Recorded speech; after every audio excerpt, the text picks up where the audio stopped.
Have you ever really thought about how that phone in your pocket or the coffee in your mug got to you from halfway across the world? Well, it all comes down to the beautifully controlled chaos of our planet's megaport terminals. Today, we're going to crack the code and look at the hidden numbers that really dictate the speed of global trade. And these aren't just dry statistics, they are the literal vital signs of our entire global economy. Just to give you a sense of the scale we're dealing with, picture this. One single container ship can be packed with enough stuff to fill a train that's 40 miles long. 40 miles! And a port's job? To take that entire floating skyscraper of goods, break it all down, and get it moving again, usually in just a matter of hours. The pressure is just unbelievable, and every single second is critical. So, to figure out how they pull this off, here's our game plan. First, we'll learn the language ports use, which is all about numbers. Then, we'll get into the metrics of speed and space. After that, we'll see how it all fits into a balanced scorecard for a port's overall health. And finally, we'll see why context is absolutely everything. Okay, so how on earth do you keep an operation this massive, this complex, from just grinding to a halt? Well, it all starts with speaking the right language. And that language is data. This really is the central question, isn't it? Is a terminal running like a perfectly oiled machine, or is it one little delay away from a total meltdown that could cause ripples around the world? The answer, you guessed it, is in the numbers. It's all about how you measure it. The main tool they use is something called a KPI, or Key Performance Indicator. The easiest way to think about these is like the vital signs a doctor takes.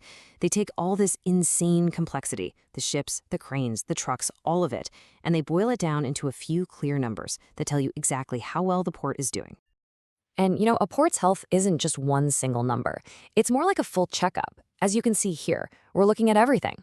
We're talking raw volume or throughput, the efficiency of the cranes, how fast ships and trucks get in and out, how packed the storage yard is, and of course, super critical stuff like safety and environmental impact.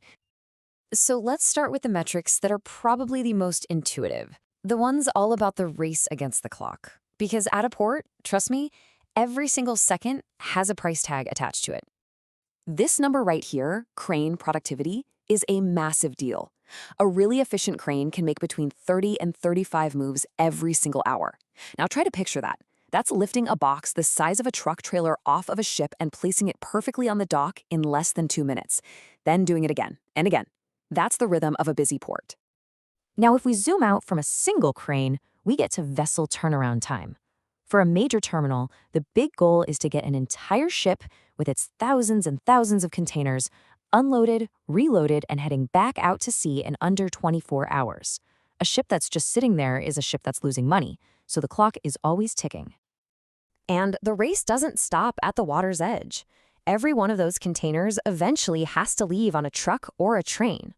A top-tier port wants to get a truck through the gate, get its container loaded up, and have it back on the highway in less than 30 minutes. If this part slows down, that's when you see those huge lines of trucks backing up for miles on the news. But look, speed is only half the story. All those containers moving at lightning speed have to actually go somewhere. And that brings us to our next big challenge, the space squeeze. A port is a finite piece of real estate, and managing every square inch is just as important as managing every second. This brings us to a really crucial idea called dwell time. It's basically just how long a container sits around in the yard waiting for its next move. You can think of the port as a warehouse, but it's a warehouse where the goal is for the inventory to stay for the shortest possible time. Low dwell time is a sign that things are flowing really, really smoothly. So what's the gold standard here?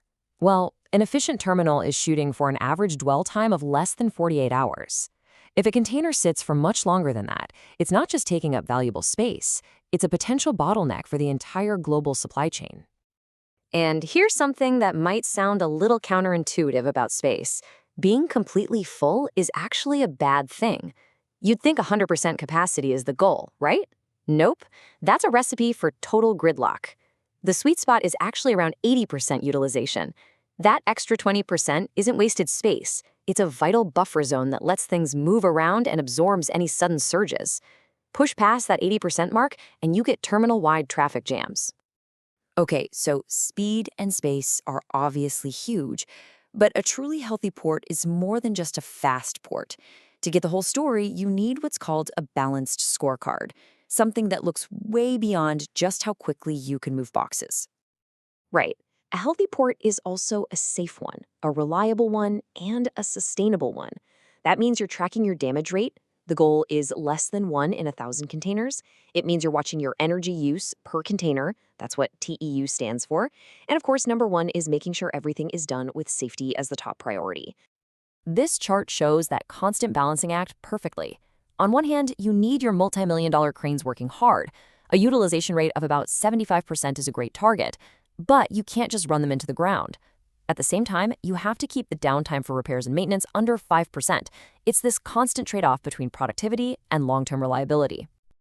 All right, now for a really crucial piece of the puzzle. We've thrown out all these benchmarks, 30 moves an hour, 48-hour dwell time. But you have to understand, these numbers are not a one-size-fits-all kind of thing. The most important thing to remember is that you can't just focus on one metric and ignore all the others.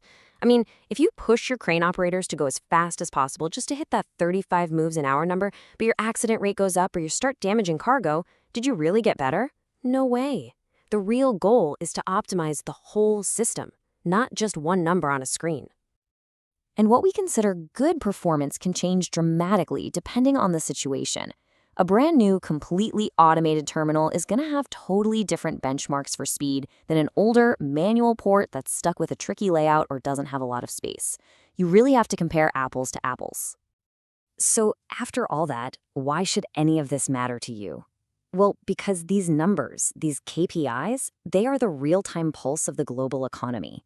A tiny dip in crane productivity in a port halfway across the planet can be the direct reason that the price of your coffee goes up, or why that new gadget you want is suddenly out of stock. It is all connected by these numbers. Which leaves us with one final thing to think about. In this world that we've built that demands just-in-time everything and next-day shipping, where every single second seems to count, what is the true price, not just in dollars, but across the entire system, of a single hour lost at port?